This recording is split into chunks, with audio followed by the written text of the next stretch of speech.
Hi, everyone. Welcome to the RCGI Colloquium. Today, it's a pleasure for us to receive Professor Erich Miller. He's a professor of thermodynamics at Imperial College London. He received his PhD in chemical engineering from Cornell University. His main research topics involve the molecular simulation of complex fluids and thermophysical properties, bridging scales from atomic simulations to equation of state modeling. His research focuses on applications on engineering problems, employ high-performance computing, coarse-grained methods, and machine learning. Thank you, Professor Miller. The floor is yours.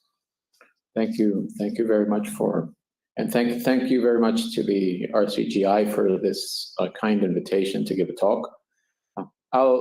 As the title says, I'm going to be talking about equations of state, but from a new angle in which we're looking at machine learning for equations of state. So I might start just discussing a little bit to place ourselves in context. What is an equation of state? In engineering, we talk about EOSs, or equations of state, as analytical relationships between pressure, volume, temperature of a fluid. And sometimes, of course, this involves other equilibrium properties. It's usually an empirical correlation of data. And basically, they have been used for quite some time now, over centuries, and we'll see a slide later. They're used heavily in chemical engineering and for design and optimization of chemical and biopharmaceutical processes. In the past century, we have seen a few ideas about equations of state, and I just very crudely categorize them here in three schemes. One are the cubic equations of state, which come from the legacy of van der Waals. There's also the engineering equations of state, which are multi-parameter equations of state, fit to a wide variety of data, basically very large numerical exercises. And maybe more interesting are molecular equations of state, which are on the bottom, of which one of them stands out as the SAFT, or statistical associating fluid theory. But basically, the past century was dominated by analytical equations of state. And the thought process in one of these molecular equations of state is roughly the following. You would start on the left-hand side with a conceptual model of what you think molecules look like. So this can be simple potentials made out of, for example, spheres with interactions between them. And the idea is to try to understand what the integration of these forces are on a macroscopic scale. So we start with this, and we go and work for sometimes years and sometimes decades. The SAFT paper, which is there, is a result of over 30 years of theoretical work and many postdoc hours of work to obtain an equation of state, an analytical equation of state, which can be written down in paper and pencil. And this equation of state is based on certain parameters which are fit to experimental data. And once, if we do a good job, then we have an equation which we can actually later on use directly.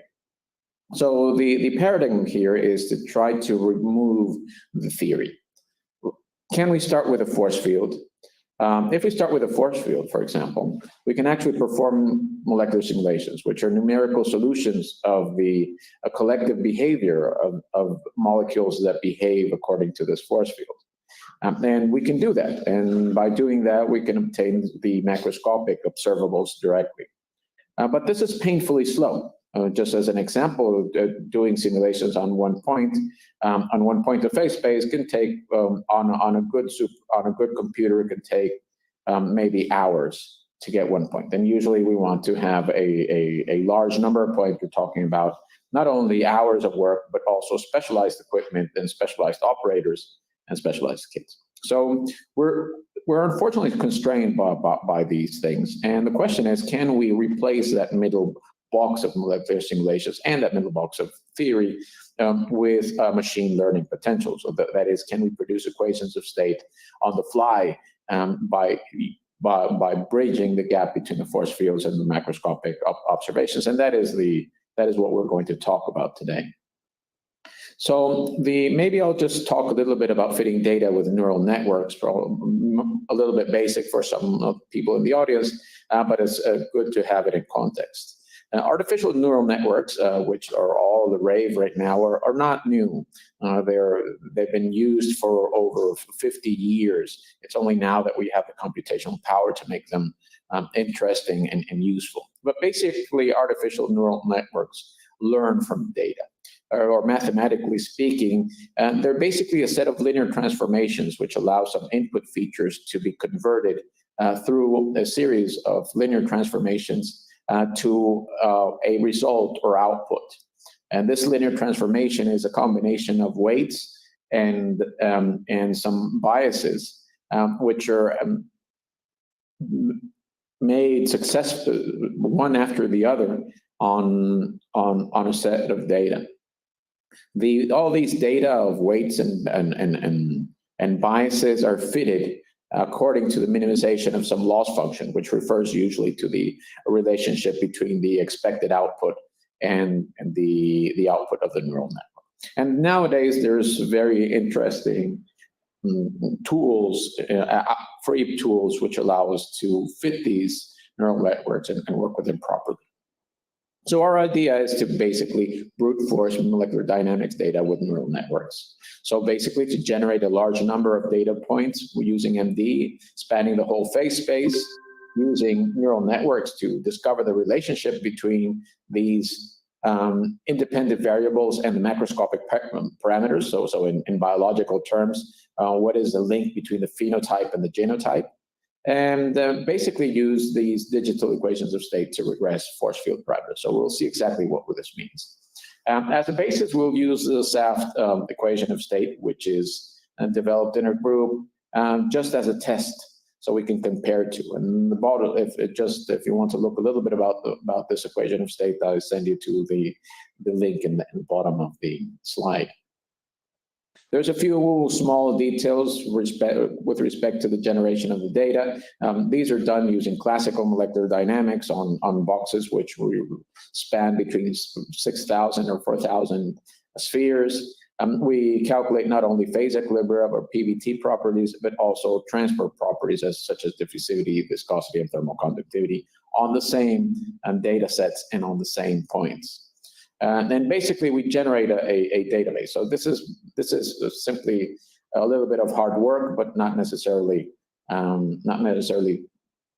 anything novel here. We're talking about generating over 50,000 data points that we're going to use as pseudo data for our equation of state.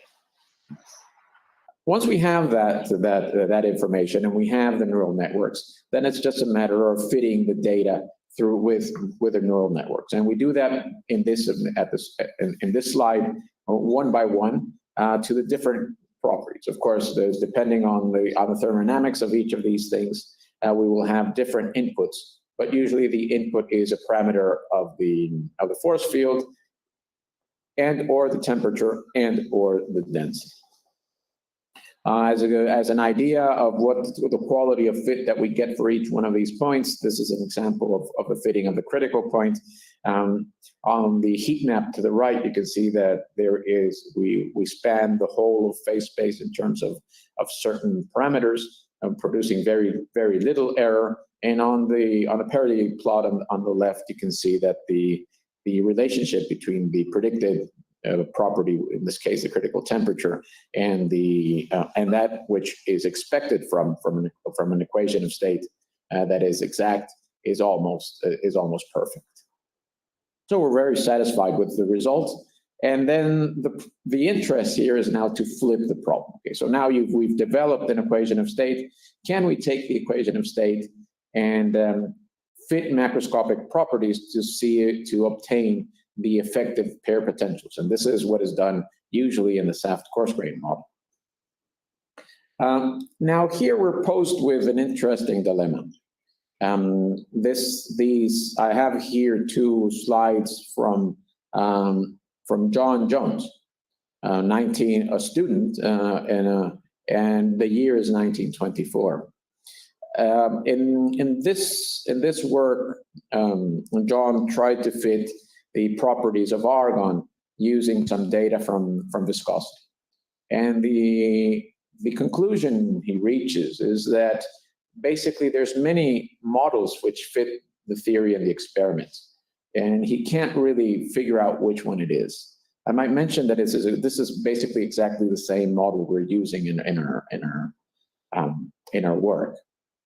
Those of you who are quick have probably recognized that John a year later will marry Kathleen Leonard, and will become Sir Leonard Jones. Not Sir because he married; he became Sir later on. But this is the Leonard Jones that you have very familiar with. Taking the same idea a few years later, we have here a page taken from the Reed and Gubbins, the Applied Statistical Mechanics, which essentially is also saying the same thing. It says if we want to fit the Leonard-Jones potential for argon, depending on the data set that we look for, if it's viscosities or secondary coefficients or G of R, the resulting parameter sets are different and conflicting. Apparently, there's no unique set of data that fits all of these, in a satisfactory manner, all of these properties. So we took a look at this with our new neural network. Usual parameterization to experiments is based on equilibrium data, trying to fit vapor pressures, densities, and heats or heats of vaporization at the same time with some least squares approach. What would happen if we can fit transport properties? We have all that with our new neural network equation of state. So we can actually try to fit not only pressure, density, and enthalpy, but also, for example, viscosity or thermal conductivity on the same footing to try to find the data at the same time. So what will happen? Well, let's go back to argon. Let's go back to the old argon. What we have here on the top are the fit to the usual properties: temperature, pressure, and heats of vaporization. The dots are smooth experimental data, and the lines correspond to the parameterization that you would, or the result that you would obtain from the equation of state if you fitted the first three properties. The second row of properties is diffusion, thermal conductivity, and viscosity. And you can see that the fit in this case is a prediction, because we're not using these data to fit, is not very good. Now let's include everything in the fit, and we have the blue lines. And certainly you see that there is a certain improvement. And we are actually able to fit all of these properties with a reasonable agreement for using all the information that we have. So we can pinpoint a little bit more on these optimized parameters. We could try to do the same thing for methane. Same story here. At the top, we see in red, we see the fit using the standard PVT properties, and you can see that for the transport properties, we don't get such a good prediction. Now let's try to use that data, include that data in a parameter fit, and we see that we're just barely as successful. There is no way to fit the thermal conductivity with this set of data. Let's keep advancing. CF4. This still is a sphere. This still is something that could be modeled with a sphere. Same case again. We fit the PVT properties very nicely. The transport properties are very ugly as compared to the expectation from the experimental data. We try to fit everything at the same time, and again, we fail, and we fail miserably. So what I'm trying to say in complicated words is that we're trying to fit a square peg into a round hole. Particularly in this case, the mean potential, which is the basis of our equation of state, does not have enough flexibility to model even the simplest of fluids. But it just gives us an idea that we can actually then produce equations of state much faster, and starting from more robust molecular models. The interesting point is that the production of this equation of state was basically on the fly. It took us a few months to produce the equation of state, as opposed to 30 years, which was the original SAFT equation of state. And we were able to include transport properties which are not in the original formulation and basically cannot be done. And of course, there's another side issue associated with the fact that the mean force fields are probably not the best that we could use. I'll take a sidetrack because many people have been asking about coupling machine learning with ab initio calculations, and I'll just talk a little bit about some of our experience in this and some take-home messages on this. A problem we were faced, an interesting puzzling problem we were faced, was the comparison between carbon nanotubes and boron nitride nanotubes. These two types of structures are interesting because they're basically isostructural. They have essentially the same shape and also electronically similar. They're also isoelectronic. However, when we pass water inside nanotubes experimentally, you notice that that for carbon nanotubes, shown in green, and there is an extremely fast transport. What you have there is actually something proportional to the flow. However, when you try to pass water through boron nitride nanotubes, there's essentially no flow. And how can this be possible if these both are essentially the same morphology and essentially the same electronic structure? So to do that, we fitted potentials to water to both carbon and to boron nitride. We did this with very accurate ab initio molecular dynamics. But the problem with this is that with these ab initio models, we could only span very small system sizes. We're not able to do simulations that can look at flow or even at many molecules at the same time. But we generated some data, some very accurate data, and we fitted it using what is called a committee of neural networks. Basically, we have one neural network for each set of data, and we compare the outputs of these independent neural networks that are trying to fit the data. In some cases, there will be a happy agreement, and we will be happy with that result. In some cases, there will be a disagreement between the neural networks. This will give us some information about the error between them, and more importantly, it'll tell us where we should perform more simulations to try to fit better the data. This is called active learning. At the end, we produce a potential which is much faster by orders of magnitude to the ab initio model, but has the same quality in terms of the predictive results. With this potential, now we can go ahead and perform actually a larger scale simulations. Here are some results in terms of the friction coefficient as a function of the radius of the nanotube. In red, you have the boron nitride, and in dark, both black and grays, you have experimental and simulation data for the carbon. You can see that, of course, as the higher the friction, the slower the flow. And another thing to show is that this scale is a log-log scale, so small differences are basically orders of magnitude. So this has allowed us to do the largest study of ab initio quality reported, and has actually has allowed us to explain and understand what was going on. The following small movie shows exactly what's happening.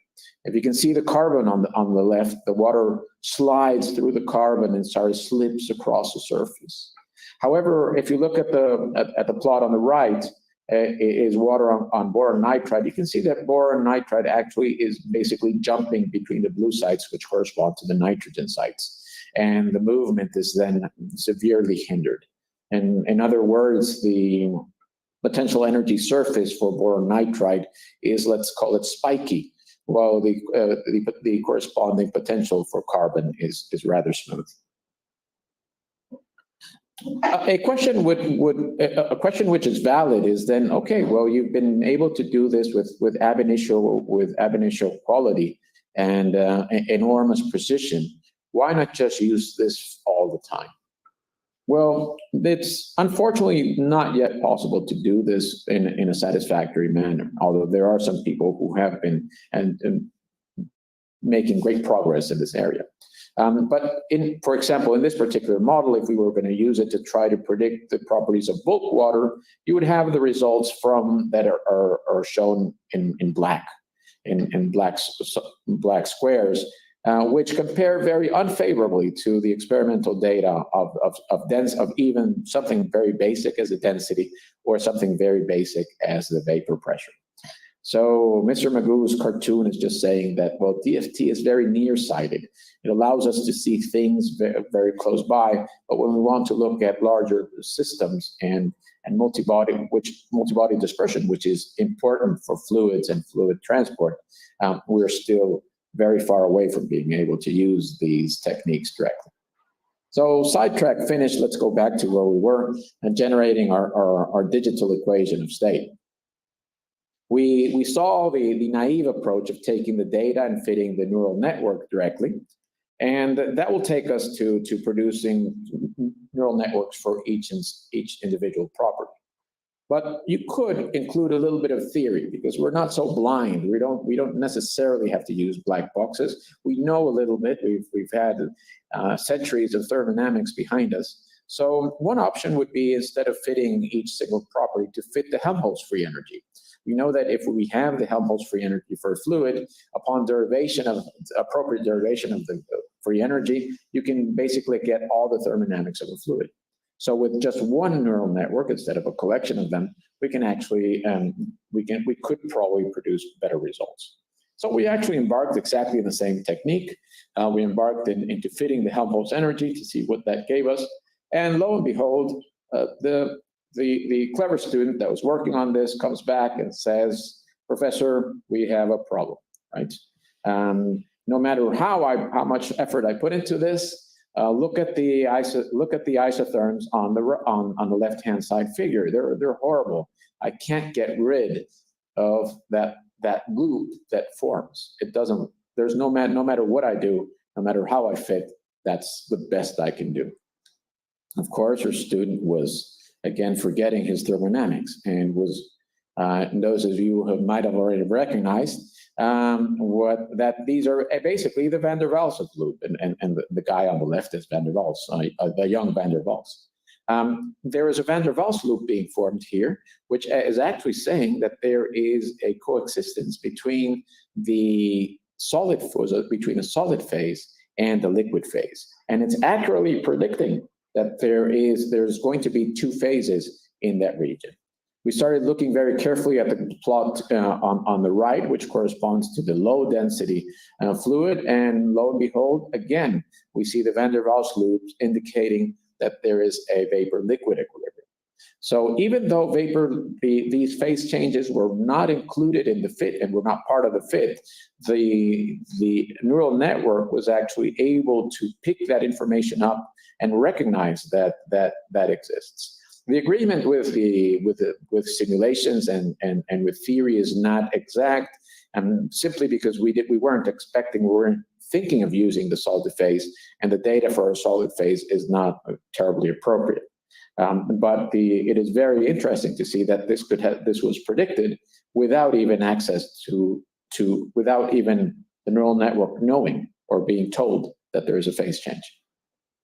So another take-home message, middle talk, is basically that surely machine learning can only know what it sees. It's an interpolation scheme. However, if you include well-established theories, which are called priors in this area, we can streamline the machine learning process and make it extremely robust. There is a peril of using raw experimental data. Up to now, we've used simulation data, which is easy and smooth. But look what happens here. We have experimental data for the Joule-Thomson inversion curve as a pressure as a function of temperature. The green points are the experimental data available. If you want to pass a neural network or fit this with a neural network, the neural network will try to pass as best as can through this nebula of points, and it's doing a horrible job. It's basically doing a very unphysical correlation. While if you pass an equation of state, for example, a different equation of state, then you get something smooth, which is much more realistic. So there is a danger of using raw data if the data is noisy or we don't know how to clean it. I'll show you an example of what we did for predicting interfacial tensions of surfactants. In this case, as you know, We can actually do the simulations of interfacial tensions, and this cartoon playing a little bit slow on the internet, but eventually we'll get there. You'll see the formation of micelles and at a critical micelle concentration. And we can also, through the simulations, we can also measure the interfacial tension. So this is basically what you would be seeing in a realistic system. So we wanted to fit data of interfacial tension, and the way to do this, the way we decided to do this is, instead of using raw data, to use a Tchaikovsky isotherm, or the Tchaikovsky equation. It is a very simple theoretical equation which relates the interfacial tension to the density at the surface and a series of constants, empirical constants, which have to be fit to find the curve and to find that critical micelle concentration. So we basically used a database. We used this fit to fit the experimental data using the Tchaikovsky equation, and produced a set of data for a universe of surfactants which try to cover different families of surfactants. Once we did that, we obtained the parameters for the 3 parameters needed for all these surfactants, and we proceeded to try to fit them to the chemical structure of the surfactant. So starting with the chemical structure, we convert that into a numeric, into a number, which is called the Smiles numbers. We used, in this case, a machine learning process to fit that structure to get these 3 parameters that define the interfacial tension curve. And we were met with, and then we validated it with some unseen data or some data for unseen surfactants. Here, so these are complete predictions of the neural network, and you can see that although not perfect, they're quite impressive, considering there's really no information given apart from the chemical structure of the surfactant. So in conclusion, we have been employing, and I think the proper word is resuscitating, because these methods are actually quite old. Some very exciting data-driven computational tools which allow us to correlate and predict physical property data with experimental accuracy. The key, of course, is the screen, the data. We need lots of data. It's the bottleneck. And that's why using molecular simulations to generate pseudo data is actually a very interesting approach. But even more interesting are hybrid models, where we use some sort of theory or something behind us to supplement that missing pieces for the machine learning, and basically to allow it to not start from scratch. I'd like to almost conclude with a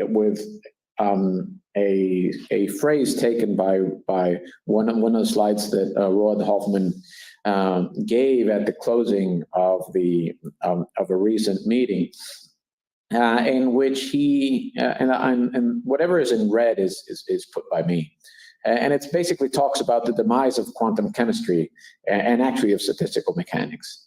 And he was commenting that in view of the progress of machine learning and neural networks, it's likely that these tools will compete efficiency and quality and cost with the best theoretical tools in the near future. So what we're saying is that these tools will become the tool of choice. But then the community, or our community of quantum chemists and thermodynamicists, will face a dramatic problem. Will their function be relegated to providing just training sets for the production of neural networks? Or will they follow the destiny of supermarket cashiers and that of taxi drivers of tomorrow, which of course means that we'll be out of a job. I'll leave that there for you to think about, and then conclude by giving our the proper acknowledgements to the people that actually did the work, which you've just seen, and the institutions and groups that support us. And with this, I'd like to close my talk. Thank you very much.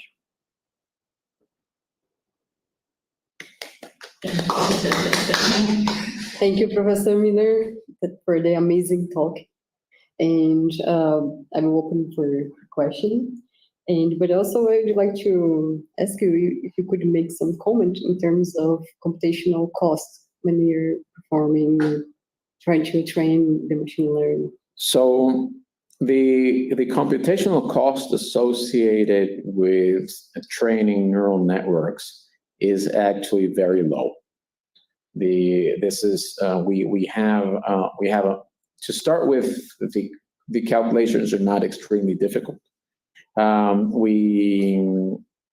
They're basically linear algebra, and there's actually machines, or there's software and hardware which is optimized to do that. So we're talking about we can fit or refit these neural networks in a matter of hours and sometimes minutes.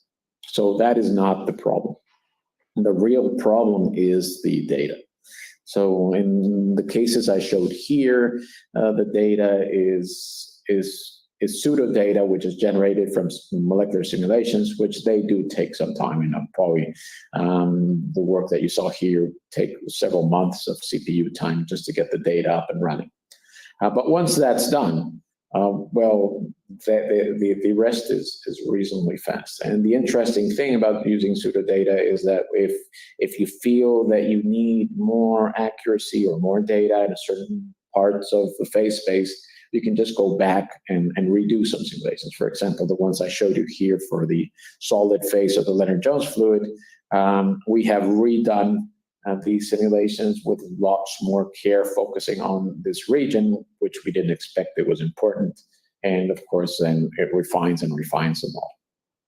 That's great. And of course, the other part of the question is, when you use the neural network, of course, it's extremely fast. It's just you just press a button, you get the result. That's great. Thank you. I have one question, just for curiosity. First, thank you for your very nice talk.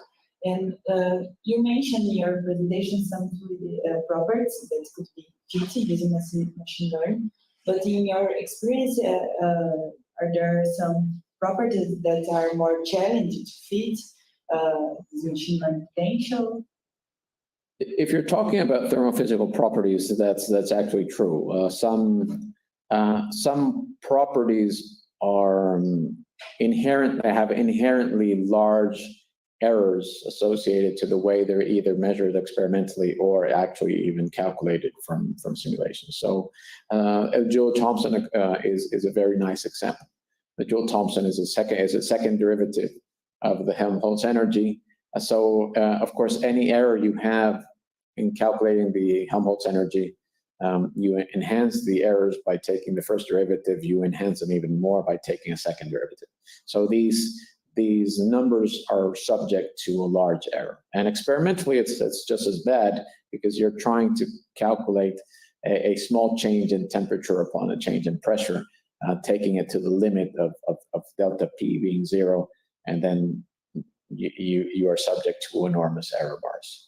So yes, there are a few properties which are very hard to fit, just simply because they are properties with lots of variation. On the contrary, there are some which are very accurately measured. For example, speed of sound. Speed of sound can be, or density can be calculated with a very amazing precision. And so including these and giving these weights to these properties is more weight to these properties is probably the way to go. And people that do equations of state or analytical equations of state know this very well. They've done this for many years now. Now the change, what is happening is that now we don't need to a priori write down an equation and fit parameters. We just throw the data in, and out comes an answer, which is what makes it very appealing. Just one more question about what are the challenges about, for example, confinement effects in case of fluids, and also extremely thermodynamic conditions, for example, high pressures, danger that we have, for example, in the Earth's nuclear, in the experimentals are few. So Can you?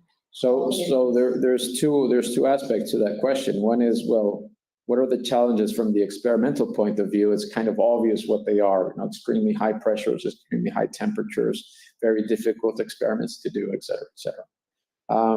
From a simulation or computational point of view, temperatures and pressures are just numbers, and exploring these very high pressures and temperatures is a trivial matter.